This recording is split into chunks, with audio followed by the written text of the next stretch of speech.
पिछले कई महीनों से भारतीय जनता पार्टी के एक एक कार्यकर्ताओं ने, खास तौर पे सभी विधायकों ने गुजरात की जनता की सेवा करने में कोई कसर नहीं छोड़ी है।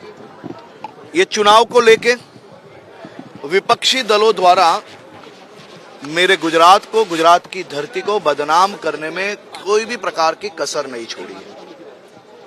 और मैं गुजरात की जनता का आभार मानता हूं कि जिस प्रकार से गुजरात की जनता ने गुजरात की धरती को, गुजरात के लोगों को बदनाम करने वाले लोगों को चुन चुन के, एक एक को ढूंढ ढूंढ के जिस प्रकार का हिसाब किया है, उससे मैं ये मान रहा हूं कि आने वाले कोई भी चुनाव में हार जीत, चुनाव में सबको अपनी अपनी बात रखने का हक होता है, लेकिन चुनाव में किसी राज्य के लोगों को बदनाम करना, राज्य की धरती को बदनाम करना, इस प्रकार की राजनीति करने की कोई हिम्मत नहीं करेगा। उस प्रकार का गुजरात की जनता ने हिसाब किया। विधायक दल की बैठक में कुछ क्या होने की उम्मीद है, क्योंकि पहले ही आपका सीएम पद का चेहरा बहुत क्लियर है, लेकिन फिर भी मैं प्रारूप जानना चाहता हूं आपसे, क्या होने की उम्मीद है? आप बड़े समझदार व्यक्ति हो, बहुत तेज पत्रकार हो, आप सभी चीजों को जानते हो। ये पार्टी की एक प्रक्रिया होती है और प्रक्रिया एकदम हमारी रूल्स एंड रेगुलेशन के साथ चलती है। वो प्रक्रिया पूर्ण होने से पहले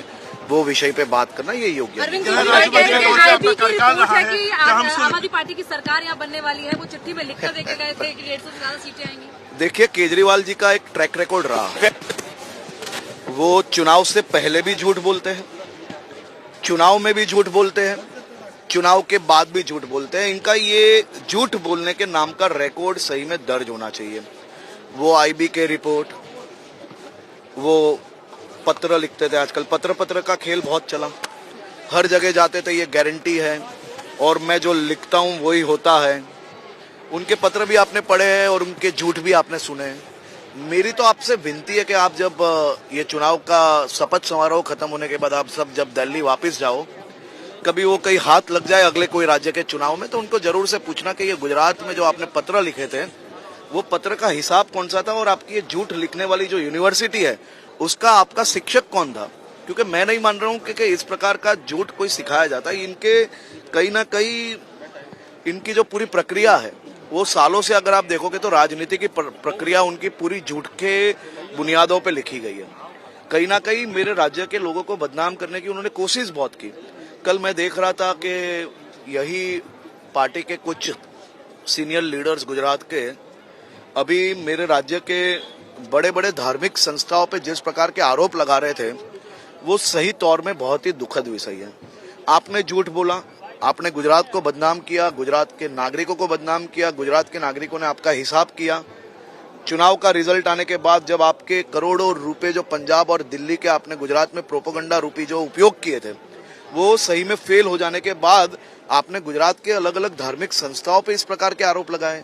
ये सही तौर पे बहुत ही नकारात्मक राजनीति और गुजरात की धरती पे इस प्रकार की राजनीति कतई संभव नहीं है। आपके समर्थक आपकी दूसरी पार्टी का इंतजार कर रहे हैं। 2 दिनों के बाद शपथ ग्रहण समारोह है, बहुत तेजी से इस बात के अंदाजे लगाए जा रहे हैं। क्या हर्ष सांघवी को दोबारा गृह मंत्री के रूप में देखें? देखिए, मैं भारतीय जनता पार्टी का एक कार्यकर्ता हूँ और भारतीय जनता पार्टी का श्रेष्ठ कार्यकर्ता बनने का हमेशा प्रयास करूंगा। भारतीय जनता पार्टी ने बहुत ही छोटी उम्र में, ना कोई राजकीय बैकग्राउंड होने के बावजूद, मुझे कार्यकर्ता के रूप में मजूरा विधानसभा से चुनाव लड़वाया था।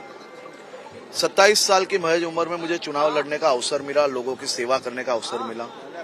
भारतीय जनता पार्टी ने मेरे जैसे अनेक कार्यकर्ता को ये चुनाव में भी चुनाव लड़वाया है, जिसका कोई भी फैमिली बैकग्राउंड, पॉलिटिकल फैमिली से नहीं ताल्लुकात लगता है। ऐसे सामान्य किसान कार्यकर्ता, आदिवासी समाज में से, दलित समाज में से, ओबीसी समाज में से, कई डॉक्टर्स हैं,